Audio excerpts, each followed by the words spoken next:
Electric two wheeler ഓടിക്കുന്നവർ ഞാൻ പറഞ്ഞ helmet use ചെയ്യണമെന്ന് പറഞ്ഞു. എൻ്റെ ആഗ്രഹം നമ്മളിങ്ങനെ ഹെൽമെറ്റ് വെച്ച് പോകുമ്പോൾ അവരെങ്ങനെ ഹെൽമെറ്റ് വെക്കാണ്ട് പോകുന്നു. അപ്പോൾ ഒരാളിനോട് ചോദിച്ച് എന്നാൽ പിന്നെ സൈക്കിളിൽ ഓടിക്കുന്നവർ സൈക്കിൾ വെക്കണേ. തീർച്ചയായിട്ടും സൈക്കിൾ ഓടിക്കുന്നവരും വെക്കണം. കാരണം ടു വീലറിൽ നിന്ന് വീണാലും പിന്നെ ഇലക്ട്രിക് വണ്ടി വീണാലും സൈക്കിളിൽ നിന്ന് വീണാലും ശരി നേരെ പൊത്തോന്ന് പറഞ്ഞ തല നിലത്താണ് ഇടിക്കണത്. അപ്പോൾ സ്വയരക്ഷയ്ക്ക് ഹെൽമെറ്റ് മസ്റ്റാണ് അല്ലേ. ഞാനും ഇതൊക്കെ പണ്ടേ നിർത്തിയിരുന്നു. ചുമ്മാ ഇതിനാണ് ഈ ഹെൽമെറ്റാണ്. എനിക്ക് 2-3 ആക്സിഡൻറ്റ് എൻ്റേതല്ലാത്ത കാരണത്താൽ ഉണ്ടായ ആക്സിഡൻറ്റോടുകൂടി എനിക്ക് മനസ്സിലായി ഹെൽമെറ്റിൻ്റെ വാല്യൂ എന്താണെന്ന്. അങ്ങനെ നിങ്ങൾക്കും ഉണ്ടാകുമ്പോൾ നിങ്ങൾ മനസ്സിലാക്കും. ആ ഹെൽമെറ്റ് ഒന്ന് വെച്ചിരുന്നുവെങ്കിൽ എൻ്റെ തല പൊട്ടില്ലായിരുന്നല്ലോ, ഞാനിങ്ങനെ കിടപ്പിലാവില്ലായിരുന്നല്ലോ എന്നൊക്കെ. ഇതൊക്കെ കൊണ്ടാണ് ഹെൽമെറ്റ് വയ്ക്കാൻ പറയുന്നത്. അല്ലാതെ പോലീസുകാർക്ക് വേണ്ടിയിട്ടല്ല കേട്ടോ. നമ്മൾ ഏതെങ്കിലും പോലീസുകാർക്ക് ഫൈനിന് വേണ്ടിയിട്ടാണ്. അത് ബേസിക്കായിട്ട് വേണം, അത് കൊടുക്കണം, വെച്ചില്ലെങ്കിൽ കൊടുക്കണം. അല്ലാണ്ട് അവർക്ക് വേണ്ടിയിട്ടൊന്നുമല്ല.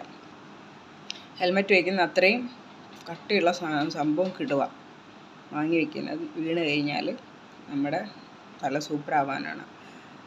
എനിക്കുള്ളത് എൻ്റെ ഫേസ് ഇങ്ങനെ കാണുന്ന ഹെൽമെറ്റാണ്. എനിക്ക് ഫുള്ള് വാങ്ങണം. എൻ്റെ അടുത്തുണ്ട്, പക്ഷെ അത് പഴയ. എനിക്ക് ഫുള്ള് വാങ്ങണം. വീണ എൻ്റെ മൂത്തിനെല്ലാം പറ്റിയാലോ എനിക്കൊന്നും സഹിക്കാൻ പറ്റില്ല. അപ്പോൾ എൻ്റെ അഭിപ്രായത്തിൽ അതുപോലത്തേക്ക് അടിപൊളി ഹെൽമെറ്റ് ധരിച്ചു പോവുക. നമ്മളുടെ ഫേസ് അടിപൊളിയായിട്ട് തിരിച്ച് കിട്ടും. തലയൊന്നും അടിച്ചു പോവില്ല. ഇല്ലെങ്കിൽ ബ്രെയിൻ ഡെത്തൊക്കെ വരും കേട്ടോ. പിന്നെ തല ഇടിച്ചൊക്കെ പോയി കഴിഞ്ഞാൽ പറയാൻ കാരണം തല ഇടിച്ചു കഴിഞ്ഞാൽ പിന്നെ ഉടനെ തന്നെ ഹോസ്പിറ്റലിൽ എത്തിക്കുക, MRI സ്കാൻ ചെയ്യുക. കാരണം ചിലപ്പം നമുക്കൊന്നും തോന്നൂലായിരിക്കാം. തലയൊക്കെ ഇടി പറ്റിക്കഴിഞ്ഞാൽ MRI സ്കാനിങ് നടത്തണം കേട്ടോ. കാലക്രമേണ ഇല്ലെങ്കിൽ ഒരുപാട് പ്രോബ്ലംസ് വരും. എല്ലാവർക്കും ഇല്ല, ഒന്ന് ടെസ്റ്റ് ചെയ്ത് നോക്കുന്നത് നല്ലതാണ്. ഇഞ്ചുറീസ് വല്ലതും ഉണ്ടോ എന്ന് അറിയാൻ വേണ്ടിയിട്ട്, ഇഞ്ചുറി വല്ലതും ഉണ്ടോ എന്ന് അറിയാൻ വേണ്ടിയിട്ട് നോക്കണം. ഇൻറ്റേർണൽ ഇഞ്ചുറീസൊക്കെ ഉണ്ടാവാമല്ലോ, അതിന് വേണ്ടിയിട്ടാണ്.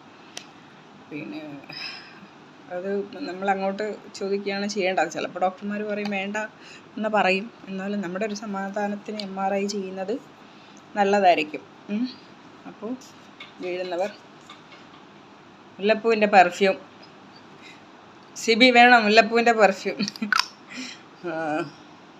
അപ്പോൾ അങ്ങനെ എല്ലാവരും ഹെൽമെറ്റ് ഇടുക കേട്ടോ. ടു വീലറുകാരും സൈക്കിളുകാരും. സമാധാനമായി. ആരും എന്നോട് ചോദിച്ചു, എന്നിട്ട് എന്നോട് പറഞ്ഞു നിനക്കെന്താടി, നിനക്ക് നല്ലോണം അസൂയുണ്ടല്ലേ എന്ന്. ശരി, നിങ്ങൾക്ക് ലൈസൻസ് വേണ്ട, ഓക്കെ, നമ്മളത് വിട്ട് തന്നു പോട്ടെ. നമ്മൾ ടെസ്റ്റ് എഴുതി, നമ്മൾ എട്ടെടുത്ത് റോഡ് ടെസ്റ്റ് എഴുതി നമ്മൾ പാസ്സായി. പോട്ട് നിങ്ങൾ എഴുതണ്ട. അത് ഭയങ്കര കഷ്ടപ്പാടുമാണ്. ഞാനും വിചാരിക്കലുണ്ട്, 8 എന്തിനാമോ ഈ 8 നമ്മൾ ഓടിച്ച് പോകണം. ഞാൻ പലപ്പോഴും ചിന്തിക്കാറുണ്ട്. നമ്മൾ നേരെയല്ലേ ഓടിക്കൽ, 8ലൂടെയാണ് നമ്മൾ ഓടിക്കണമല്ല. അത് വേണ്ട, അത് ഞാൻ വിട്ടു.